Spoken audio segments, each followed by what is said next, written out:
start having. You also have to get permits and hire outside companies to really do it. So it really makes gray water systems difficult to do, other than the laundry to landscape type of gray water system. Those types of systems, no permits required. You could really install one. If you're really savvy, you could probably do one in 4 or 5 hours. If not so savvy, it might take you a little bit longer, maybe the weekend to do.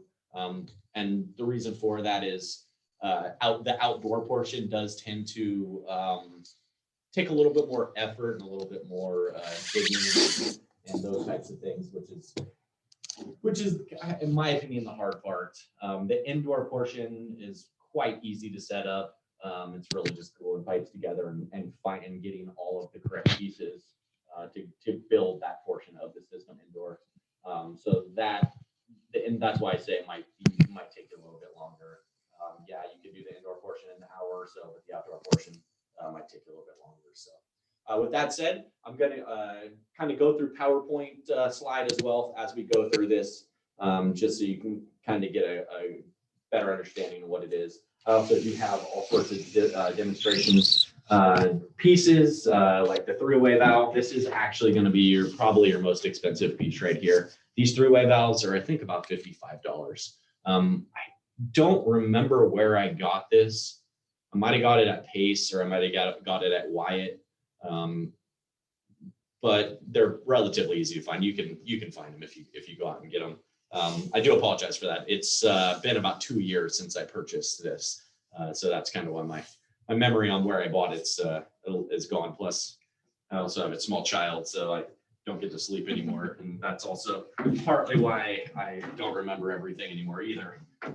So with that said, we'll jump right into this, and I'll start getting you guys in a little bit more knowledgeable about how Greywater works. All right, so like I said, laundry to landscape, that's what we're doing here today. Laundry to landscape does not require any permits. It's a really easy system to set up. This is a kind of a breakdown of where your water use really goes to. Toilet flushing used to be more, but with updated plumbing codes, those types of things, the water use has dropped a little bit. 92 plumbing codes changed from a 3.5 gallon toilet down to a 1.6. So that kind of started helping the indoor usage kind of go down. And then nowadays we also have a 1.28, which a lot of people use, and 0.8 gallon toilets and gallon toilets. So that's kind of why the numbers have shifted a little bit to a little bit higher in the bath and shower categories. Now, since we're in a drought, a lot of people hopefully are taking 5-minute showers. Getting people to do that is definitely pulling teeth a little bit. People love their showers.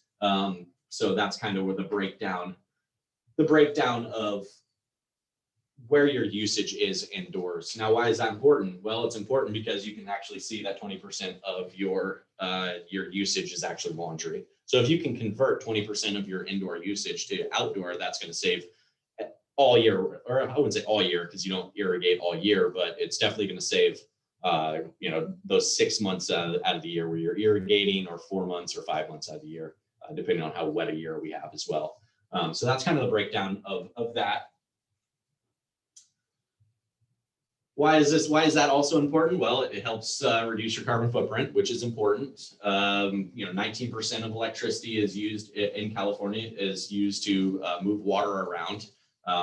If you can reuse the water on your property, it's already water you've already paid for.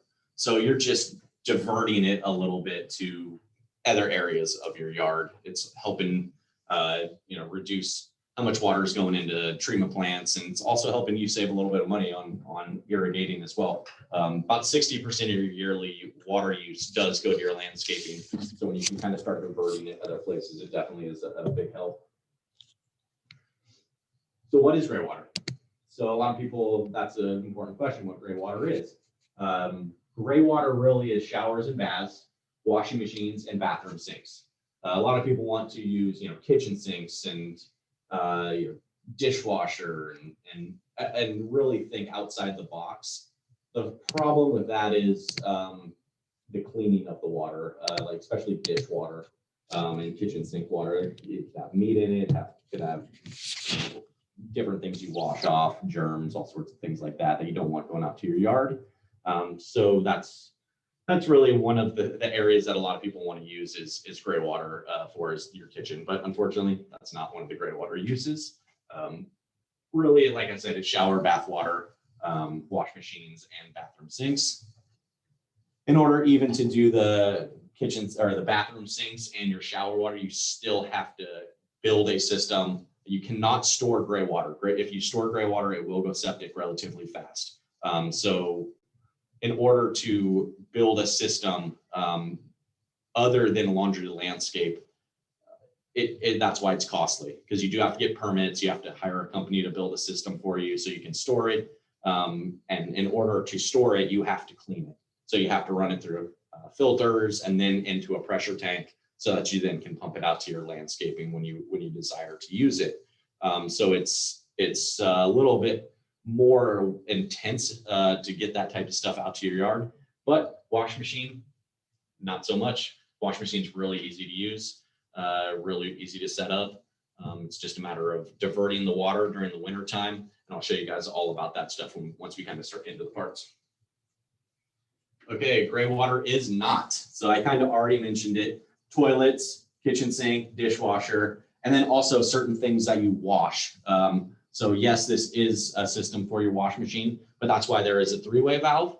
The three-way valve is designed to allow you to divert the water to your septic or your sewer or your septic system during winter months when you're not wanting to irrigate, but also when you're washing certain clothes that have chemicals on it that you don't want to go out to your landscaping, because obviously you don't want to kill your plants with chemicals. And also for things like diapers and stuff like that. If you are washing diapers, those types of things you want to definitely divert to your sewage or your sewer or septic rather than your landscaping.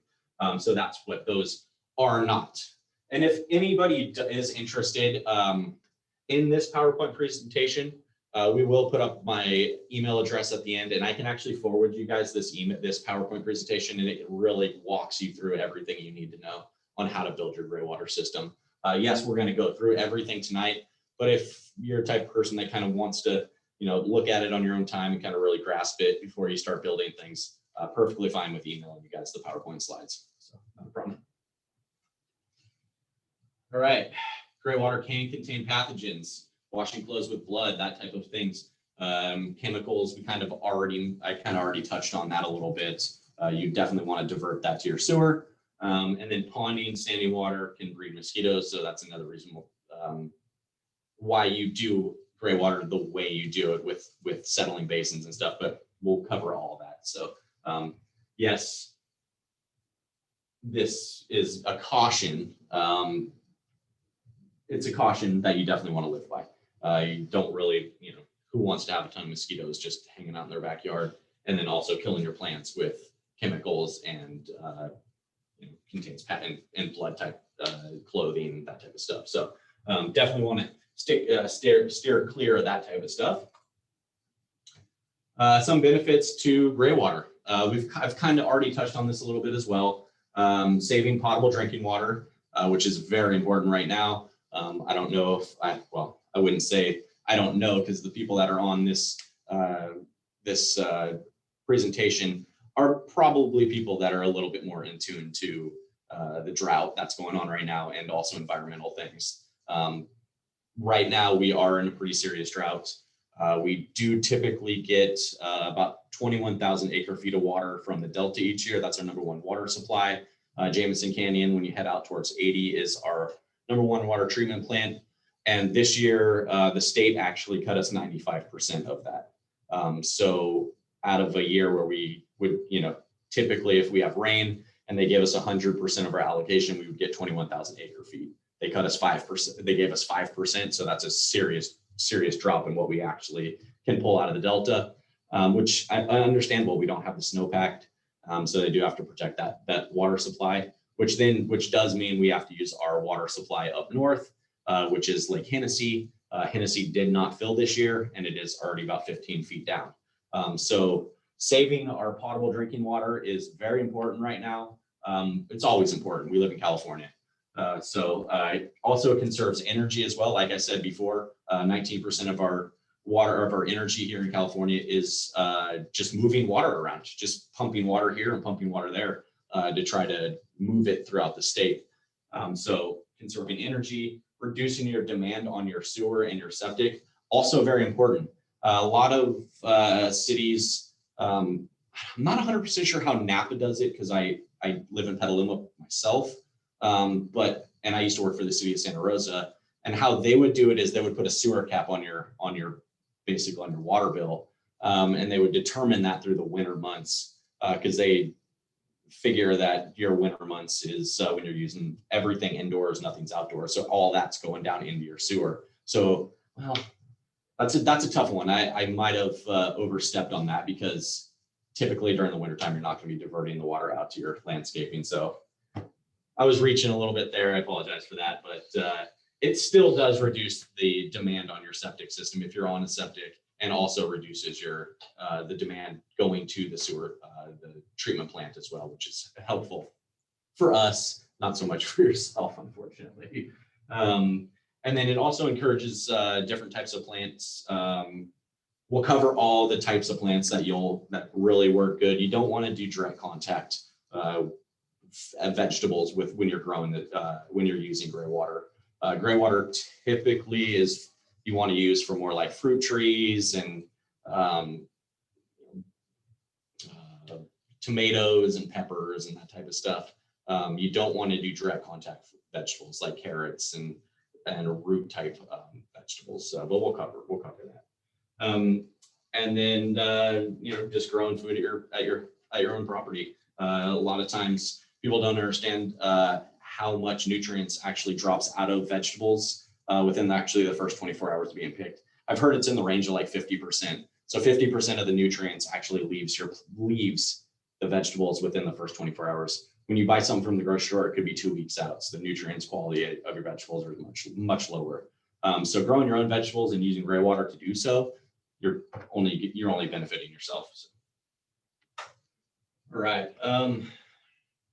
So what is gray water production? Gray water is this is a little formula so that you kind of understand how much water is going out to your yard, because that's actually very important. You don't want to build a gray water system that is bigger than the amount of water that you use. The newer, more efficient wash machines do use about in between 15 and 20 gallons per load. The old ones used about 40, in between 40 and 60 actually. So older top agitators, you're going to be putting a lot more water out to your yard. So you'll be able to do a lot more with it. 20, in between 15 and 20, still a good amount. You still can do a lot with it, but you just want to make sure you're not building a system too big and kind of reaching too far for how much water you use. And the formula kind of at the bottom kind of will help you with that as well. It's number of loads times the gallons per load. That will give you that way you know how much water is actually going out to your landscaping. So that's a very important thing to know. Okay, this is actually just kind of a diagram of what you can do in your landscaping with your gray water. Now this is actually like a whole gray water system. You can see that people are using it off their bathtubs, off their kitchen sink, and we've kind of discussed that you need permits and stuff like that for those.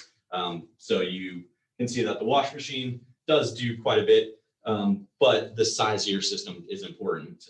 You can see that they've kind of only run it out to certain things, a few trees and some shrubs, perfectly fine. You just don't want to overreach and try to do all of this off your wash machine. It's not going to work for you.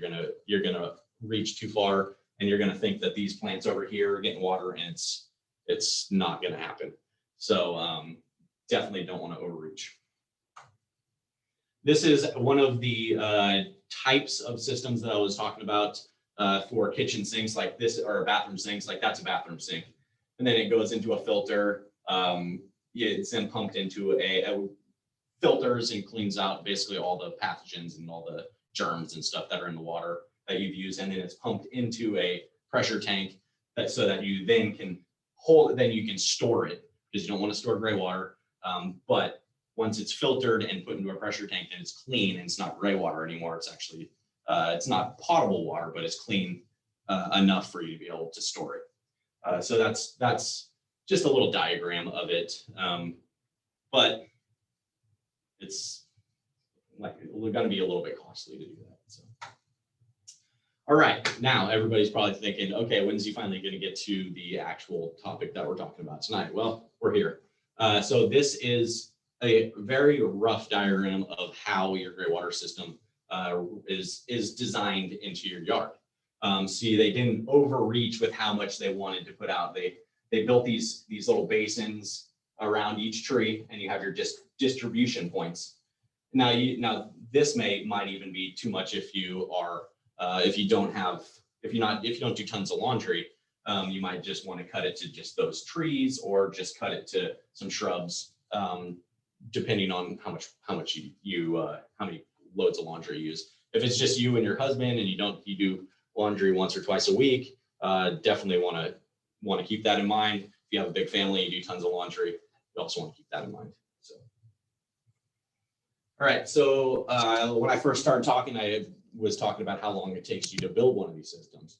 Now, I was talking about the indoor portion, the outdoor portion. This is going to be your indoor portion. It's literally just gluing stuff together. The main piece is going to be your three-way valve. What's that? Just want to let you know, I have a request to zoom in, so I'm gonna. Oh yeah, absolutely. I'm gonna zoom in for you a little bit. Yeah. Here. So that is your three-way valve right here. During the winter months, you can go like that, and it would divert it into your septic. You go like this, it would divert it out towards your landscaping.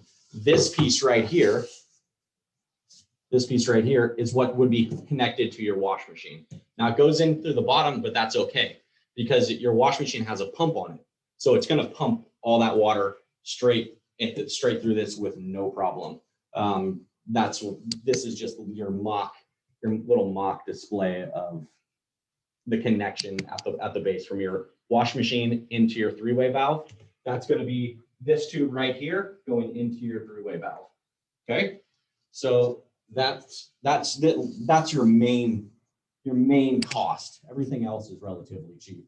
Like these things right here, you would think that are relatively expensive. They're not. They're under $10. You can go over to like Horizon on California Street, right there by the railroad tracks. Some of these things relatively cheap. You can also go to Wyatt. Wyatt also sells these types of boxes. I believe they're on Salvador, right on Salvador and Solano, right there on the corner. And then it's just a matter of buying irrigation pieces, relatively cheap. So $55. I think everything else would probably cost $55 together. So that's this piece right here. Close up, another close-up view of it right there. Right. And I will put all this together so you actually can get a visual of the whole thing put together as well. Okay, so what will you need? Well, you're going to need your three-way valve. You're also going to need one of these guys. This is a T. You can get these without T's. It's just a straight barb connector piece, which is what's here. This one actually has, you can see the pipe thread so that you can actually pipe thread it into this. And then you also will need to get a couple of these open end with threads. This is, I think, 3/4. Let's see. Nope, this is 1-inch PVC. Okay, 1-inch PVC. Just another thing that is very important to note, you can get three-way valves that don't have a full diameter inside. So what I mean by that is when you look inside, oops, let's see if I can, there it is. You can see that. Well, when you open it, you have a straight shot all the way through. So let me try to focus. Oops. Let's see. Sorry, I'm looking at the computer trying to show you this. So it's a straight shot. When I say straight shot, there isn't any beveling around the edges, which means it doesn't shrink down when you close it. Some of the ball valves do shrink down, so it doesn't have the full diameter inside when you go to open it. It would be more like, I can't really make a mock of it. Anyways, I can't really demonstrate it. I tried. So you just want to make sure that you get the full diameter when you get the throughway valves. When you start looking at these and kind of looking at them when you go to the store, you'll see what I'm talking about with the throughway valve.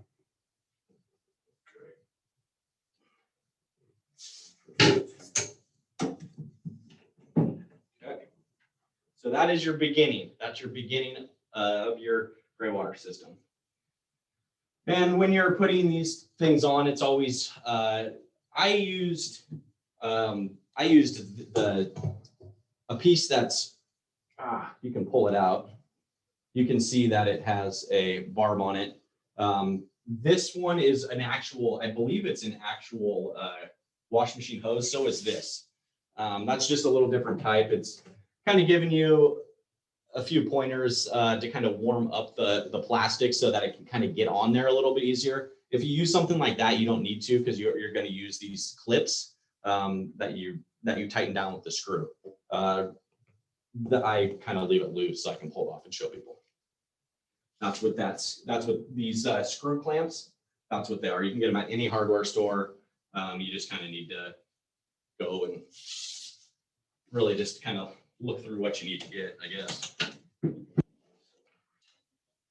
if you guys do have questions while I'm going, just go ahead and stop me and ask, and I'm more than willing to answer any questions. Actually type them into the box because you're all muted and you can't unmute yourself. Yes, sorry about that. Yes. So that's kind of what this was showing. They didn't use a wash machine hose. They used just regular tubing that came off the hose. And that's what they were showing to heat it up to try so you can work it onto that onto the nipple portion of that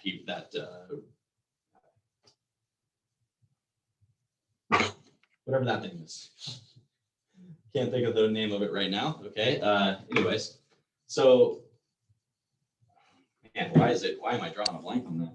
Anyways, it helps you hook. If you heat up the plastic, it helps you connect to this piece. It's basically just a PVC nipple that with a threading on one side, so you can thread it onto the throughway valve. Okay. So these are demonstrations of a correct positioning and what it looks like as far as the first steps. Now there is an anti-siphon portion valve that you do need to put on that I don't see here. It's probably on the outside. This is actually just showing you the version where you use the throughway valve to divert the water to your sewer, basically. That's what this is. This is actually your wash machine hose would have gone into this, or your wash machine hose could have gone into that. It's just an area where you drain the water out of your wash machine. Most people have a standpipe or something like that that this portion would go down into. So when the wash machine pumps on, it drains down into that. There's got to be a place for where your water drains to when you would use your wash machine. Water's got to go somewhere. So this is kind of showing what this is actually doing. This is fine if you want to do it that way.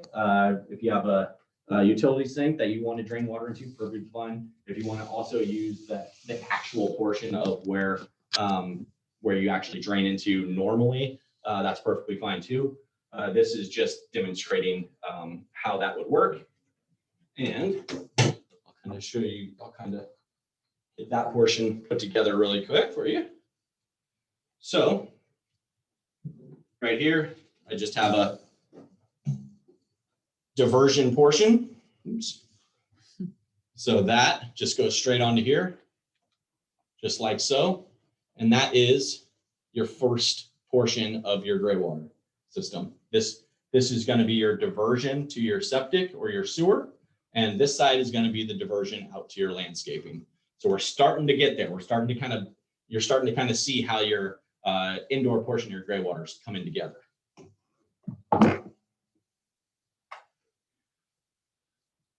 Other examples of how you can do it.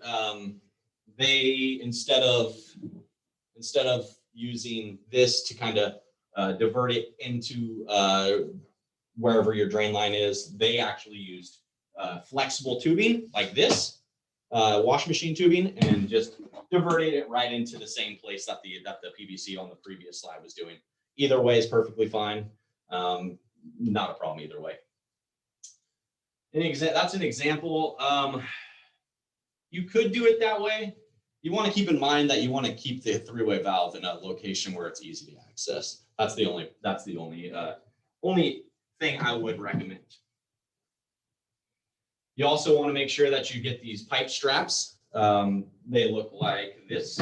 You can get them in plastic. You can get them in metal. Doesn't really matter if you get plastic or metal. I prefer metal just because I know that you're not going to get too much expansion and contraction from the plastic heating up and getting soft, and then from especially just in your garage. We live in California, it gets 100 degrees, and then it also during the winter times it freezes, so it's all that hot and cold on the plastic can make it brittle over time. So I prefer metal myself. That's just what that's showing. But you definitely want to make sure that you strap this down, because as that wash machine is pumping that water into your three-way valve, whichever direction your sewer or your landscaping, it's going to be rattling, because you have to keep in mind there's a pump pumping water. So as that pump, it's going to be doing that. You don't want that, especially when things are glued together. So you want to make sure that everything is nice and tight, stuck to the wall. You don't get that movement and the stress on the joints where you glue things together. Not recommended. The reason why they say it's not recommended is because of where the placement of the valve is. It's really far behind. Also, it looks like when they go that way with it, it's probably going to hit the wall. You definitely want to make sure that you can really shut that valve off. It might go this way, and if it does, then it's not going to hit the wall. But it's really just demonstrating that you want to make sure that your placement of your through valve is accessible, and you're not having to struggle to try to get that thing on and off all the time, because you will need to divert it during the winter months. And also, if you're doing tons of laundry and you're sending tons of water out to the landscaping, eventually your landscaping can't take any more water, and it will have to go to your sewer or septic. So definitely through a valve, important piece. We've kind of already, so that's what this is showing, the little diagram, exactly what this is. This portion is just a diagram with showing you how it goes. Same thing here. Don't need to keep going on with that. Through a valve, standpipe. This is really just another demonstration. It's just another slide about this, relatively about the same thing. Just making sure that it does go to your sewer. As I was saying, most people have a standpipe. This is what it looks like for most people coming off your wash machine. That's also another sewer connection either way. Typically, if this wasn't here, that would just be going straight into the hole. So, all right, now we're going to talk about the other side of the indoor gray water portion, which is actually very important. You have to put something called an anti-siphon valve on it, or an anti-siphon portion, which is going to be these three pieces right here. First, you got your anti-siphon.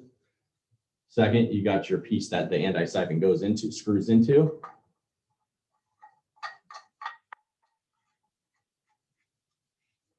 And third, you have your connection piece. This piece is how you hook your PVC up to it. You just go straight inside, like so. And now you have your anti-siphon built. This is very important. What this does is it allows air to flow through your system so that you don't create a vacuum. Think about when you think about a milk jug, a gallon of milk. When you flip that gallon of milk upside down and all the milk starts pouring out, what happens? The inside starts to pull in on itself because it's creating a vacuum. This keeps that from happening.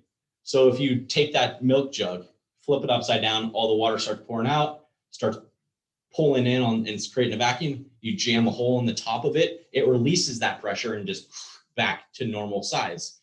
That's what this does. It keeps the vacuuming from happening inside your pipes, which you do not want.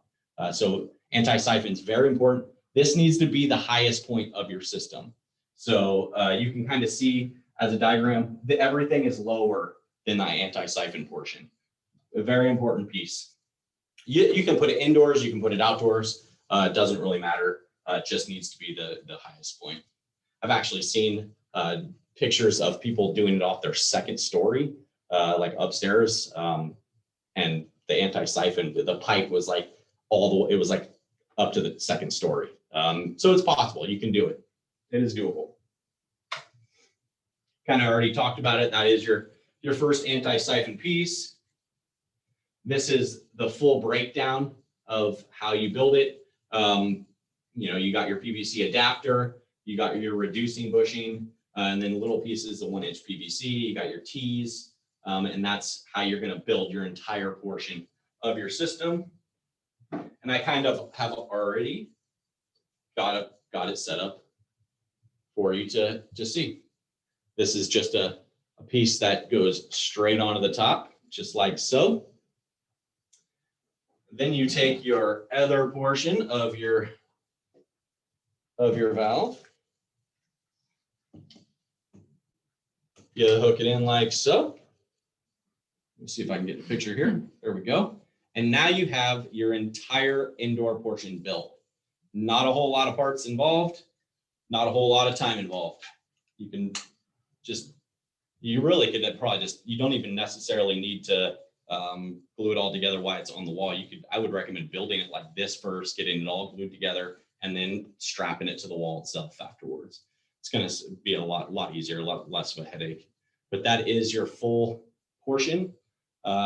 Your one side of your valve goes out to your landscaping, so it would go like this, and then it would flow out to your landscaping. One side goes like that and goes down into your septic or your sewer. So that is your full indoor portion of your Greywater system.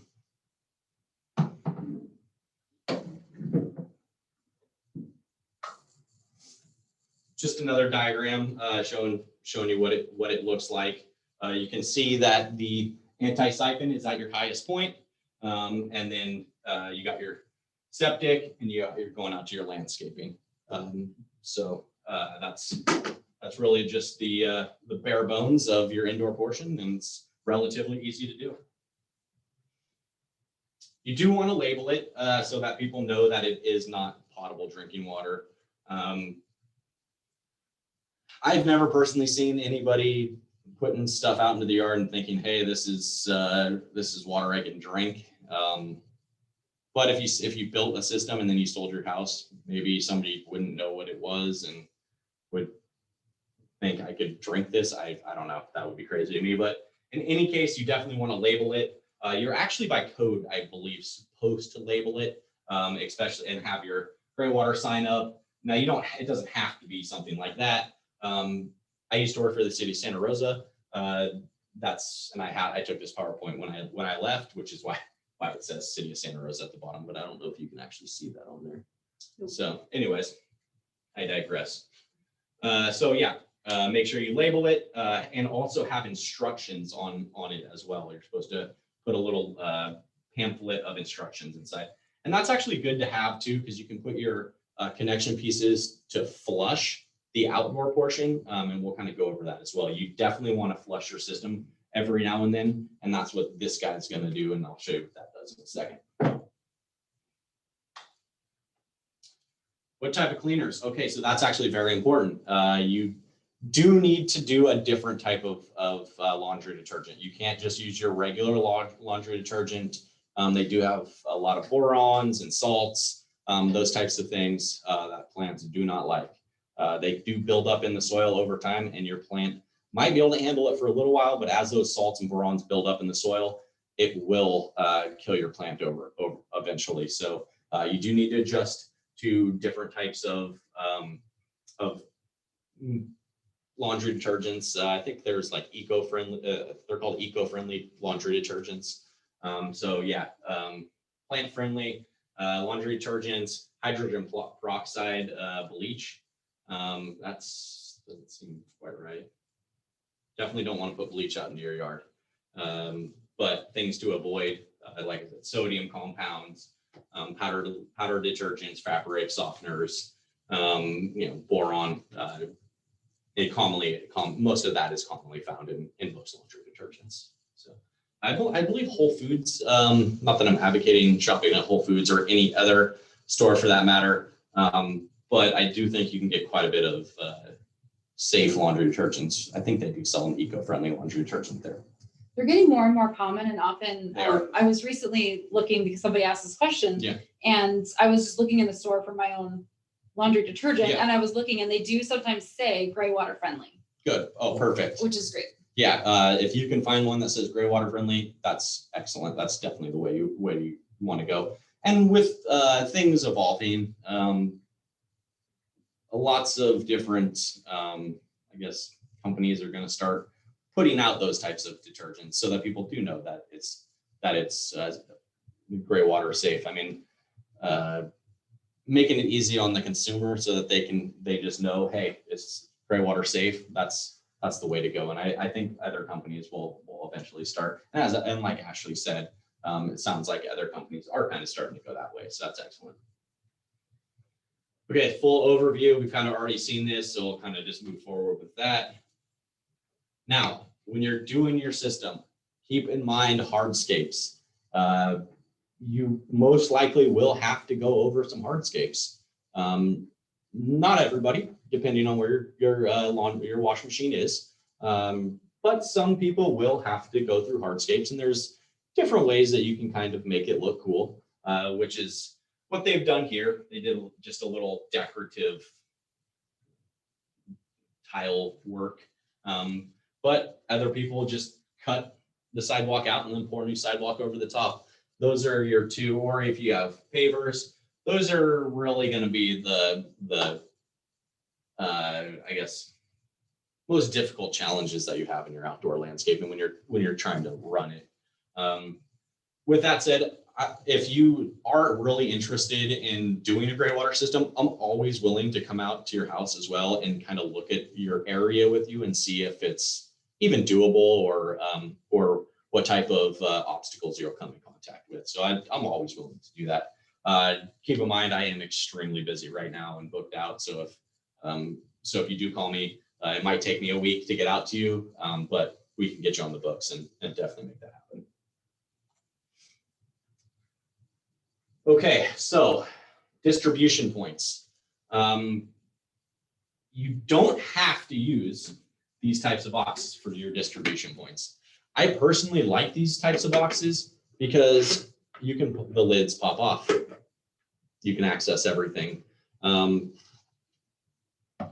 These distribution boxes are very important because it's how you're going to just distribute the water out to the landscaping.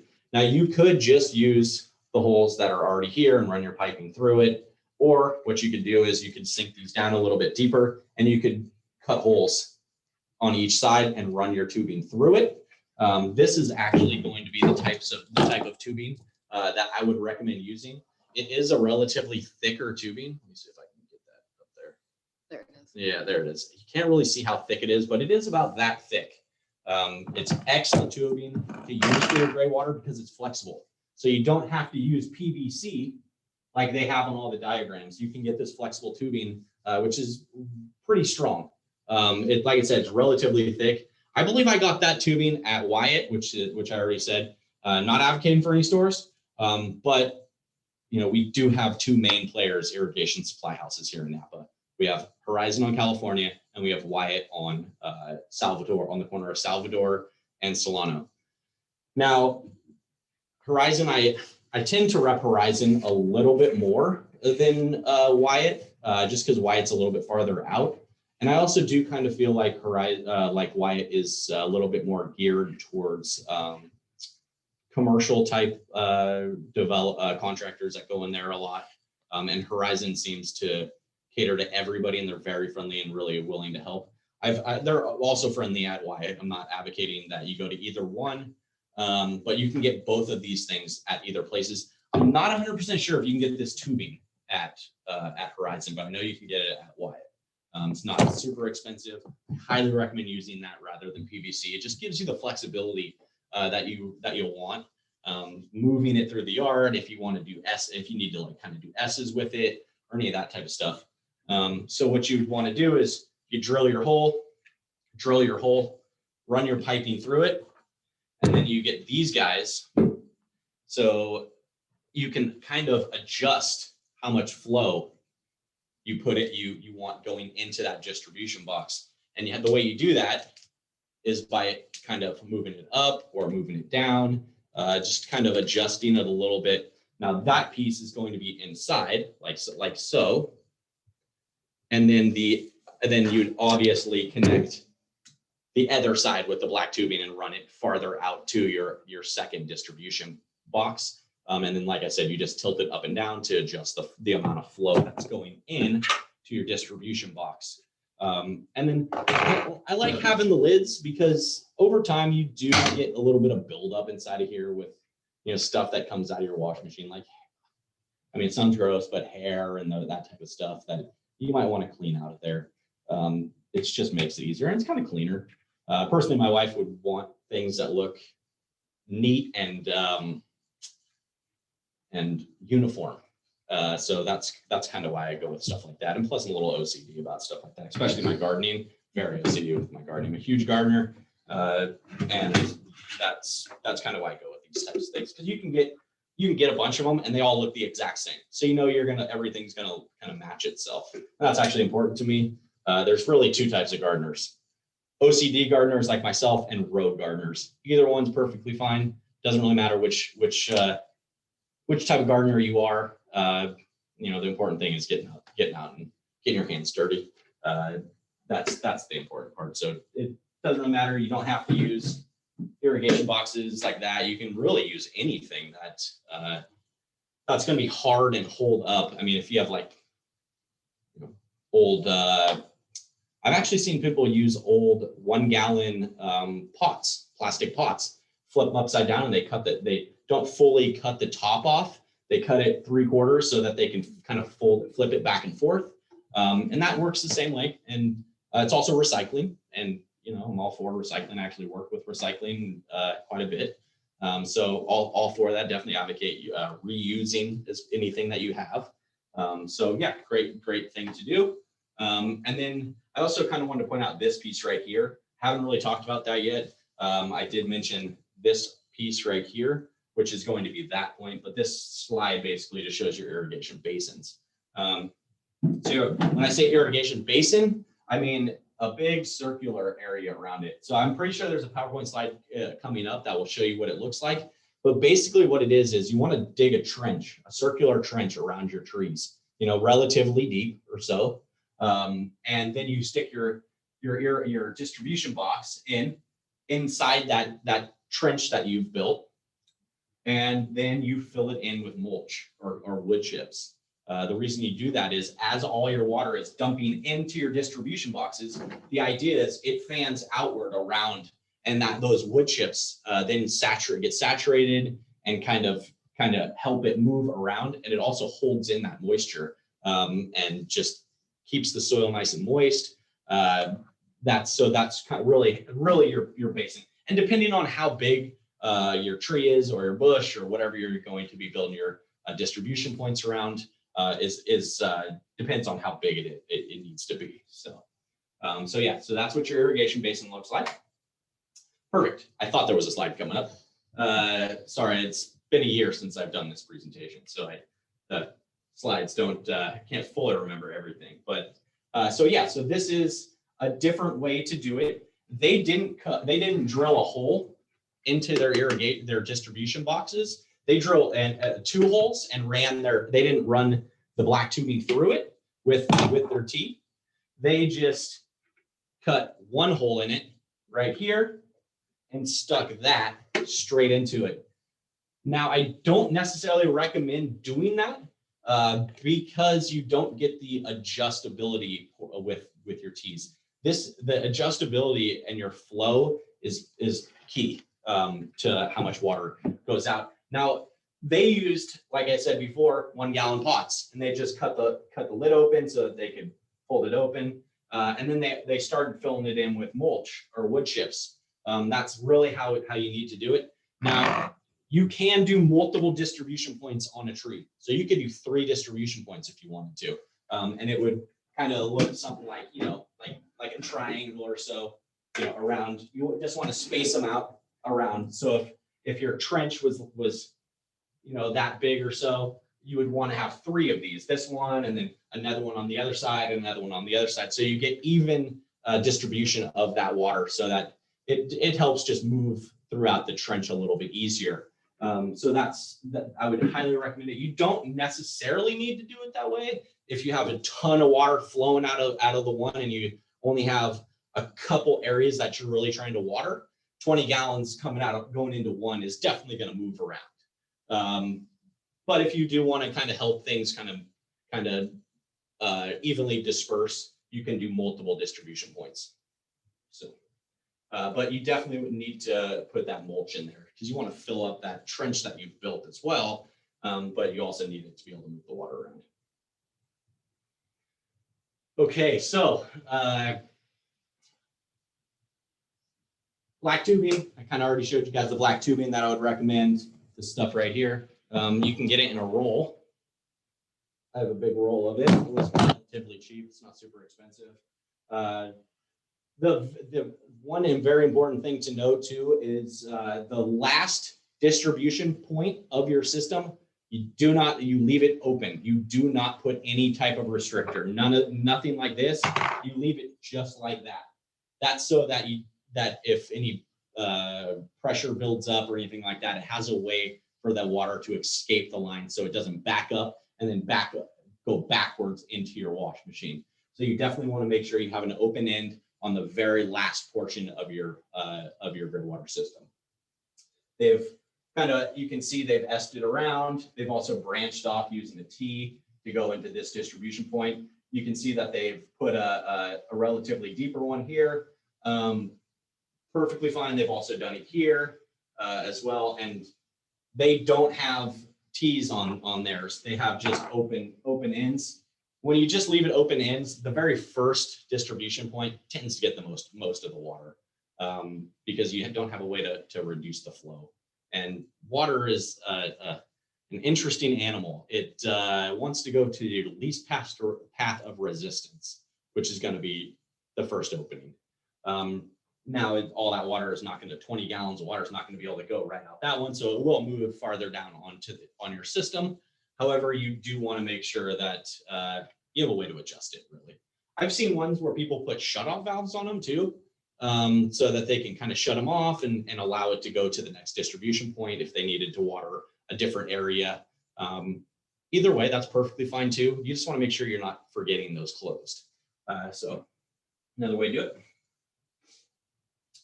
Okay, so like I said in one of the other slides, they just cut a hole straight into this so that it can dump. That's going to not give you the ability to adjust the flow.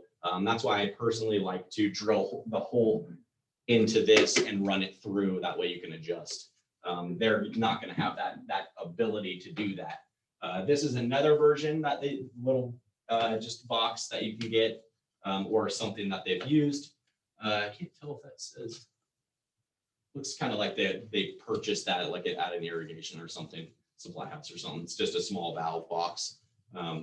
So purchased, recycled. That's really what that's showing, and the different methods. This is exactly this one with just the opening so that you can see what you're doing. This is your mulch basin, a side view of your mulch basin. So like I said, you dig down, you put your your distribution box in, and then you're going to fill in. You do want to put a little mulch below it so that it can work its way out and it's not just filling up these boxes. So that's kind of an important thing. Make sure you have an area where the water can actually escape those boxes. And the way to do that is add your wood chips, just a little bit of wood chips into that trench you built, and then put your distribution box on top of it. That way it's easy for it to spread out to your area. Shut-off valve, like I said, people use the shut-off valve, and you can actually also use the shut-off valve if you meter it down as a flow reducer so that you can push it farther down your system. So don't knock people that want to use those. I think it's an excellent way to do it. This is just another diagram of what the trench actually looks like before people decided to put the distribution boxes and the mulch in. It looks like that's a freshly planted tree, so the roots aren't going to be super far out, and the tree has the ability to grow towards that water. If you have a tree that's really old, you might have to cut through a few roots, which is then going to stress the tree out a little bit. One thing that I actually use for when I do transplanting is something called Super Thrive. It comes in a little green bottle. It's excellent for helping plants with shock of transplant.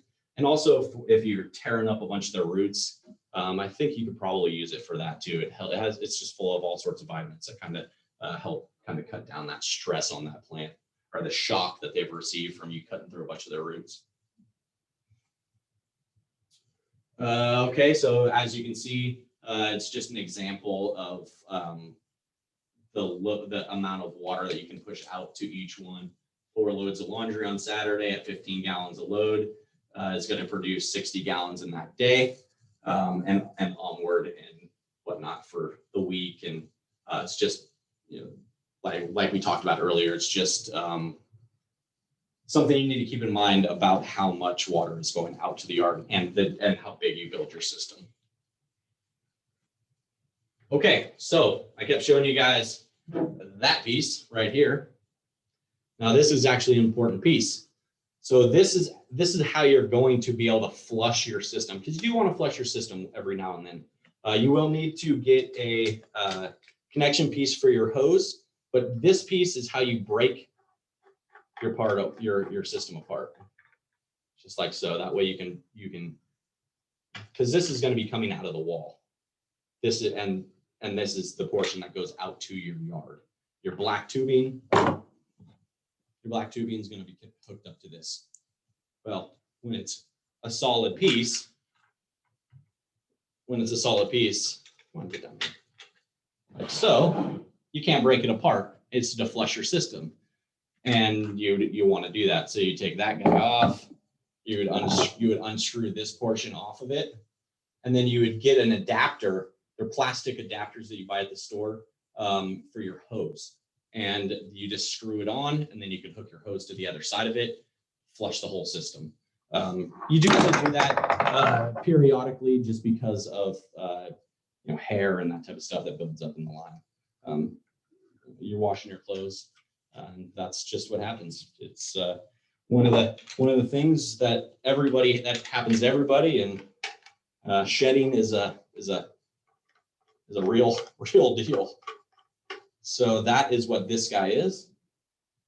So really, when you start looking at this, now this is going to be much farther down on your line, but it would look something like that.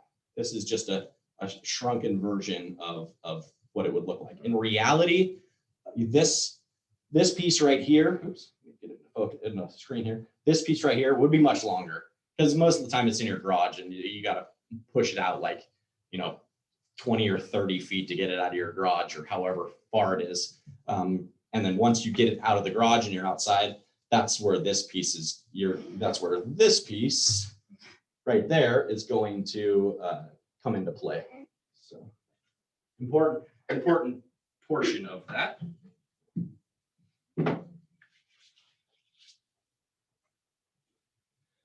Okay, so like I was showing you guys, 2 different versions of how you can hook it up. Well, no, I wouldn't say 2 different versions. It's actually the same version. I misspoke there. It's 2 different pieces, I'm sorry, that you'll need to be able to hook this piece up to your hose. You're going to need this portion, which is the portion that hooks up to your hose, and you're going to need this portion which is the portion that's going to hook up to, which is going to hook up to this side. And then, as you can see, these 2 pieces go together. This hooks to here, and you hook your hose right to that end, and then you can flush your system. Definitely want to make sure you do that. I would say yearly. Yearly, you want to do it. So, like I was saying, not a wrong way to do it. This is, like I was saying, there's, it could be 20 feet out to your system. It's just when you get out of the house and you start getting to the landscaping, that's where this piece comes in play. This right here is that right there. So that's that. And I'm touching that black hose, the tape on it, it's got my hands all sticky. Okay, so selection of plants. Good choices: trees, shrubs, bushes, vines, perennials, and large annuals. Bad choice and not so good: rooted vegetables, established plants that were never irrigated because you don't really need to, they're already established, or small potted plants in raised beds. Definitely don't want to do a whole lot of that type of stuff. Root vegetables are not allowed. Direct contact with the vegetables is not something that, because there are germs and things in your clothes. That's why, and dirt and all sorts of stuff that's why you're washing your clothes, and all of that goes into the water. And if you're dumping that onto your vegetables, not the best idea. Okay, edibles that are good: tomatoes, chard. Potatoes, no, because they're a root vegetable. Onions, no, because it's going to get a lot of direct contact. Strawberries, no, a little bit more direct contact. And then artichokes, okay. You can kind of see what type of vegetables are really, just by looking at it, you can kind of get an understanding that, okay, this is more at the surface. Yes, the stalk grows above ground, but the onion itself is really in the ground, and it's going to be getting direct contact with the water. You don't want that, because that's the portion you eat. Chard and artichokes and things like that are much higher up on the plant, so you're not going to be having direct contact with the water to those plants. Carrots, you don't want to do carrots, or radishes, those types of things. Direct contact you want to stay away from.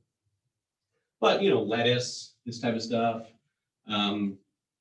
it's going to be below ground. You're not eating the direct contact. You're eating the leaves of the plant itself. So, fruit trees, great. Fruit trees are great for this, especially lemons. The lemon trees really respond well to it for some reason. And then also apple trees as well. They seem to respond fairly well to Greywater. A lot of people here, especially here in Napa, have I see lemon trees all over. I live in Petaluma, and I also see lemon trees quite a bit. I think it's just our area. Lemons do well here. A lot of people have them. Setback requirements. Oh, I always forget about the setback requirements. All discharge points. Not the pipe need to be comply with setback requirements. So that means 1.5 feet from property line. You don't want to be distributing the water. 1.5 feet is that far. That's not really unreasonable. 2 inches from your building. Just because you don't want a ton of water building up at your foundation, it'll make the concrete soft. 100 feet from a waterway or your well. Because like I said before, stuff you wash off your clothes going into the soil gets in the groundwater. 5 feet from a septic tank. Most people here in Napa aren't going to have a septic tank unless you're on the outskirts of town and you don't have a sewer system. 4 feet from your leaching field, and 3 feet above groundwater table. That would be a little, excuse me, that would be a little bit trickier because most people don't know where the water table is, and you're definitely not going to be taking a shovel and digging a hole down to try to find your water table. So that's just a kind of a rule of thumb to kind of live by. Sum it all up, bury your tubing, check for leaks inside, paint exposed pipes, piping coming out of your house. Out of your house, UV rays are really hard on PVC. If you can paint them, it definitely helps to preserve the PVC. Definitely just don't want to leave it right into direct sun. Painting it will help dramatically just preserve the life of the PVC. Yeah, seal holes, post advisories, your sign, your manual that's supposed to go with it, and then get Greywater friendly soap, and then you're ready to rock and roll. Comply with codes. We kind of already talked about, already went over this. You guys can go ahead and read through that if you want. Make sure you have your throughway. It's really just building your system correctly. And if you build your system the way I just showed you, you're going to be building it correctly. And you're not. And these codes you're going to meet these codes. So, yeah, we just went over this on the previous slide as well. So anti-siphon install, make sure that is very important. We've already talked about that. Anti-siphon is that piece. And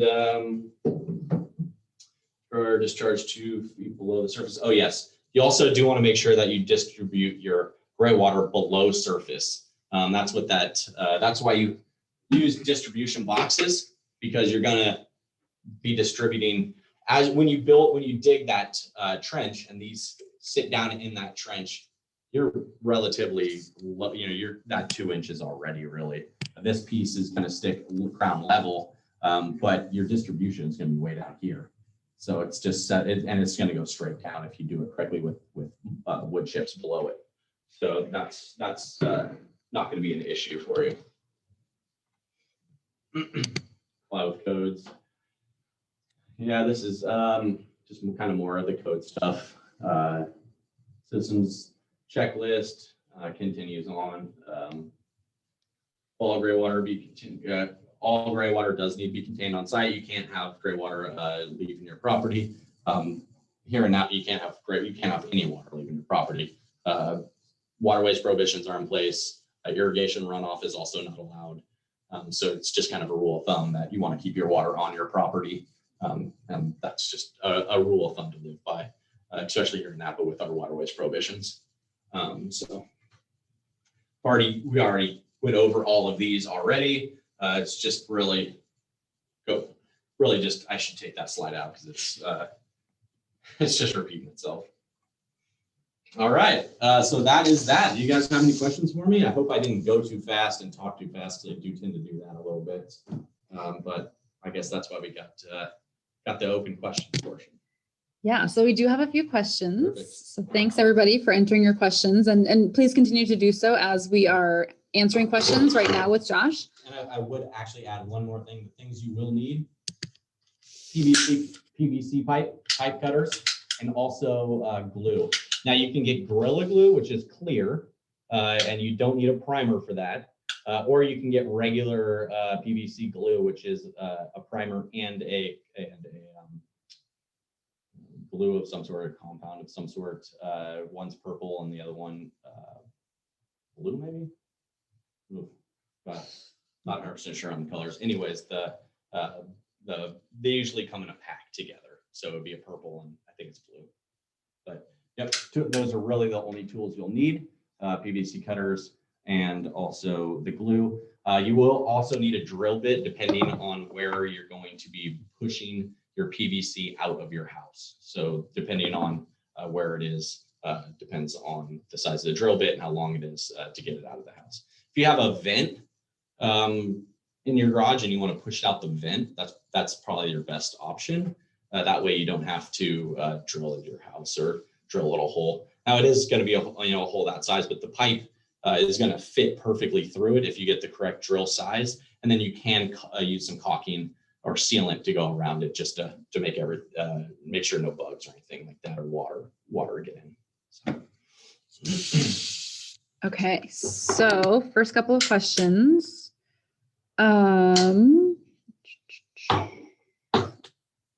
so we will share, the first question is, which email do I send my request to the presenter to schedule a home visit? I will share Josh's contact info in the chat in just a moment.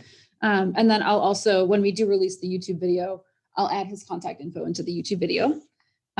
Is there a current home installation which I can visit? And I can partially answer that, and I think maybe Josh can finish that. Yes, depending on if we can get them to agree to it, but Carrie is usually pretty awesome about that. We do every now and then do a home installation workshop where we pay a professional to come and install a Greywater system at your home. We haven't done it for a few years. We are looking to possibly get one up and going again. However, you do have to let other people come to your house and watch the installation, because it is a workshop, an installation workshop. But with that said, you do also get those people to help install the system, dig your trenches. It's an educational workshop, but you also get a free Greywater system designed by a professional. And we have used a couple people in the past. I don't know if Chris Ringer was there. He wasn't there, was he? I don't know. I don't quite remember who it was because it was probably 5 years ago or so. I know it was a gal that came out, and she's supposed to have been like one of the beginning people. I think she might have even written a book on it, possibly. That might be wrong, but yeah, she was excellent. And yeah, we did like a 6-hour Greywater workshop, and by the end of it, she had a full system built. And that would actually be the person that we could reach out to and see if she'd be willing to allow somebody to do a site visit. She is a local teacher, so she's already in the educational field, and she might be willing to do so. Send me an email, and I can reach out to her and see if that's possible. I also want to mention that I just put in the Zoom chat, and I can put this in the Facebook chat as well, that we did a very short kind of focus tour of Carrie Stroll's laundry to landscape system for this year's garden month. So there is a YouTube video of that tour at the Bay Friendly Garden Month page, and also on our YouTube page. And I put the link in Zoom, and again, I'll put that in Facebook as well. Let's see, what was my next question? The next question is, great question. Where will I find both the PowerPoint and the recording? You can find that at naparcd.org/gardenmonth2021. That's where the video will be. And then near the video, I will link to a copy of Josh's presentation. Perfect. Yeah. And I'll give Ashley the copy of the presentation tonight so that she can put it on a thumb drive so that she has it, and she can get that up there for you. Excellent question. Thank you. And so you mentioned how many feet away from a waterway. Do seasonal creeks follow that same distance requirement? Yeah. Okay. Because even if it's dry, when you're washing things, it's washing stuff out of your clothes, it can still build up. It's just like rain, really, when you think about it. We have, from May to roughly November. Sometimes we get rain in May, sometimes we get rain in October, but for the most part, you have a pretty large window of time where things are dry, and vehicles drive all day long, and you're getting rubber that rub off on the concrete, but you're also getting gas off your cars, and you're also getting oil off your cars, and all that stuff builds up on the ground. And once it rains, all that stuff gets washed off the top of the surface and goes into our waterways and into our ocean. So it's the same concept with the creeks as well. The stuff you're washing out of your clothes, it can build up even, and when it rains, it's going to flush that stuff out. So yeah, it's going to apply to seasonal creeks as well, unfortunately. So we have a multi-part question. Okay. So there's a comment and then a follow-up question to their comments. So thanks for your patience as I navigate all of these. So back in the 70s in an environmental studies class, we did an experiment using all wash water, first and second rinse, or second rinse only. So 3 different trials. Okay. The plants grew best in the second rinse only trial and not well at all using even environmental friendly detergent. Okay. Is there a way to divert the water to only use the second rinse? No, no, there is not. But excellent question. Excellent question. There's a way for you actually to do laundry without even using detergent at all. So, yeah. Oh yeah, please. Thank you. Lots of actually commercial sites actually already do this. It's called something called Ozone. Now, we actually use Ozone at one of our treatment plants. Our Jameson Canyon treatment plant, which is where most of your water comes from year round. It's the big treatment plant up on the hill when you're headed out towards 80. There's the golf course on your right, and then the big treatment plant up on the hill on the left. That's Jameson Canyon Water Treatment Plant. And once a year, we actually do a tour of that treatment plant because most of the year it's closed to the public because it is a secure location. It's where your drinking water comes from. Ozone is excellent for cleaning things. Basically, what ozone is it's O3. Typically, ozone or oxygen molecules is 2 oxygen molecules. Or oxygen is 2 oxygen molecules. Ozone is 3 oxygen molecules. We have ozone up in our atmosphere. It's very bad to breathe. Don't want to breathe it at all. It's not natural.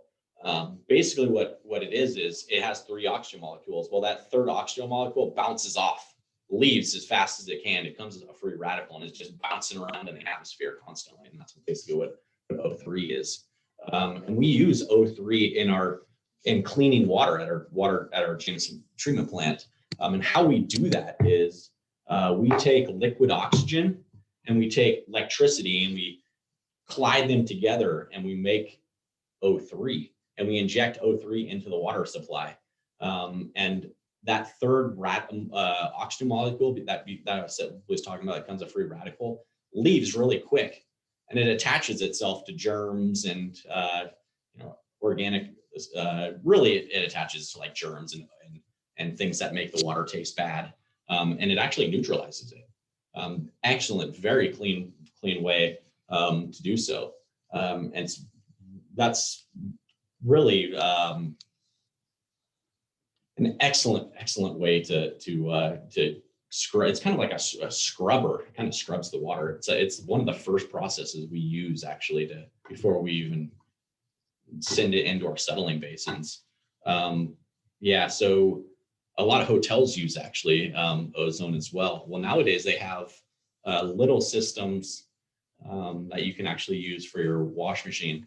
One of my late mentors at Santa Rosa, bless his heart, great man. We actually called him the office saint because he had 12 adopted special needs kids. That's like what he did. That's what his wife and him did. They had great hearts. That's why we called him the office saint. Unfortunately, he passed away a few years ago. But he had an ozone at his own property, and he used 0 detergent. He actually used only cold water and 0 laundry detergent. He said he's never seen his clothes more clean ever in his entire life. When he first installed it, he ran it just to kind of clean his wash machine. And he said his washing machine got so clean that it was like shocking how clean it was. And with that many kids doing a lot of laundry. So 0 laundry detergent, zero hot water, and it was like the cleanest, like you said, like the cleanest clothes he had ever seen. And he was like ex-military, like submarine guy, like very knowledgeable, really smart guy. Just read all the time, read constantly, and just a very intelligent person. And you know, if he said, if that's what he said, I truly believe that that was an excellent product. So you can get these little ozone machines that go into into residential properties, and then that would eliminate all of your soap, that necessity. So you would be able to use your first rinse because there is no ozone, there is no laundry detergent in it, and you would also be able to use your second rinse. So yeah, I mean, I guess there is a way technically to do it. It would be more intensive, energy intensive on your own part, because there is a three-way valve. So you can divert that first portion. You can turn that three-way valve so that you can divert the water to your sewer. And then as it's filling and doing its second rinse, because it's not draining all the time, it sends the water in with the soap, you know, it cleans things, and then it drains that water. Then it sends in the rinses the soap out and drains the water. If you can catch it in between and divert the first rinse into your sewer, and then turn that valve before it starts draining to go out to your irrigation, that'd be one way to do it. So yeah, didn't really think about that when I said no right off the bat. So yeah, I mean, there is a possibility of doing it. But it's just going to be a little bit more water, a little bit more energy intensive for yourself. Excuse me. Okay, so next question. You mentioned that you are not supposed to use this water for raised beds. Yes. Can you go into why? It's just kind of one of those things that they say. You know, honestly, I don't have an answer of why you wouldn't want to do that. Why wouldn't you want to do raised beds? Possibly because it's a smaller area, and you can build up germs and things in the soil. I'm not 100% sure on that. I could reach out to somebody and see if they could answer that for me. And you can send me an email with your email address, and I could try to get that answer for you and get back to you. I just don't want to tell you the wrong information. I would rather tell you that I don't know the answer than tell you the wrong information. You move forward with wrong information and tell other people wrong information. That's just counterproductive. But I'm always willing to help try to figure out that answer for sure. So I apologize for not having that answer for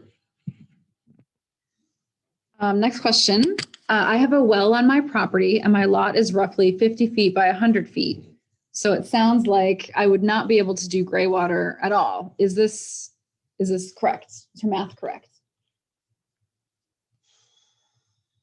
I hate to say yes, but Sounds like yes. that sounds like yes.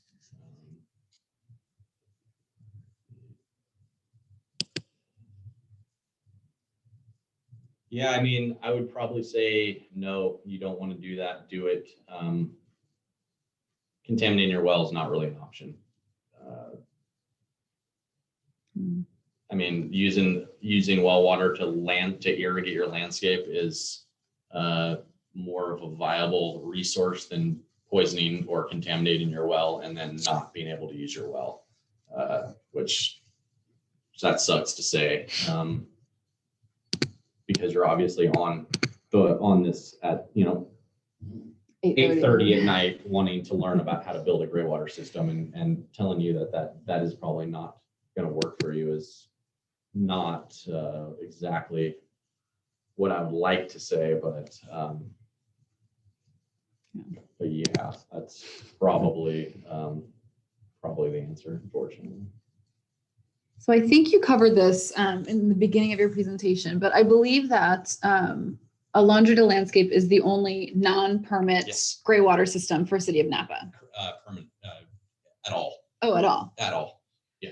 Okay, so a couple of questions that are outside the laundry to landscape. So I'm curious about how to save and then transfer gray water that's collected in the shower every day versus weekly laundry water.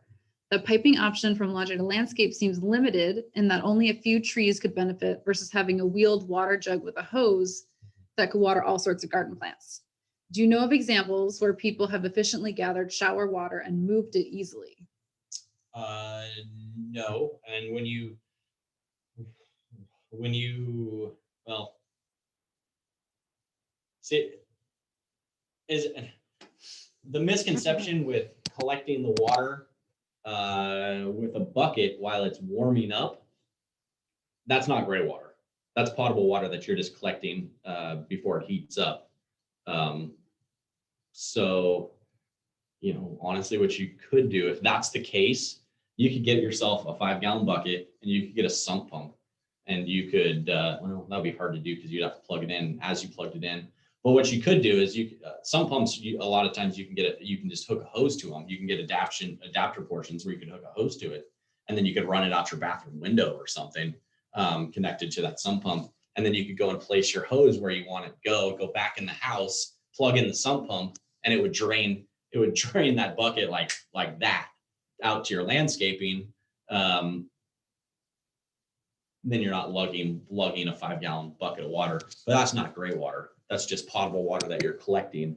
Gray water is going to be water that you're catching off your body. So that would mean you have a bucket in your shower, and as you're scrubbing up and hosing all this stuff off yourself, you're catching that in a bucket. That would be gray water. And technically you're not supposed to do that. You're not supposed to do that without having permits, and you cannot store gray water because gray water will go septic within 24 hours. And if you want to smell some stinky water, save some gray water for a few days and put a lid on a bucket of gray water and set it in the sun for a few days and see how that stinky that stuff can get, because it'll go septic on you. Because you're washing skin off your body, you're washing germs off your body, and all that's getting collected in the water.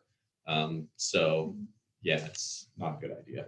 But collecting shower water is perfectly good. With that said, I do have something called a flower shower.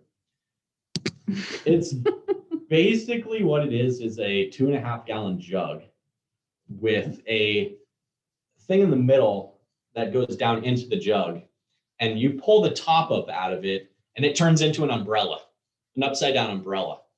And you turn on your water and that water flows and hits that umbrella and it flows into that 2-gallon bucket or 2.5-gallon container. And then when your water's done, you just push it down. And there's a spout on the front of it. And I think might be a spout on the top too, where you can just unscrew them and just drain the water. It has a handle. You can walk it out to wherever you want. I have 3. Typically, I use them as prizes for different things, for workshops and things. I've been giving them out lately because they've been sitting in my Connex box in my storage, and that's not helping anybody sitting in my storage. I would rather give them out to people and order more, and talk to my boss and order more, than have these things just sitting in my office or sitting in my storage. And since you are technically on a workshop right now, I could possibly part ways with one of them or 2 of them if I get a couple other people. I do the farmers market for outreach once a month, and I've been giving them away as kind of like a prize, kind of, when people come up to my booth and tell me I've been saving my shower water and I carry it out to my yard but is there a better way? I get that quite a bit. I've actually been giving them to people because of that question. So I've been parting ways with them. So if you're interested and you really would use it, I would be interested. I would be willing to part ways with one if you want to shoot me an email. Oh, what if you were to take one with you to the farmer's market and somebody mentions that they were with you on this workshop? I could do that and they too. Came to the farmer's market. When is the next time you're going to be at the farmer's market? Saturday. This Saturday. Great. He's very excited to see at least one of you at the farmer's market on Saturday. I will bring one. I will bring one. My booth is a bright green easy up that says conservation on one side and water on the other. So you can't miss me.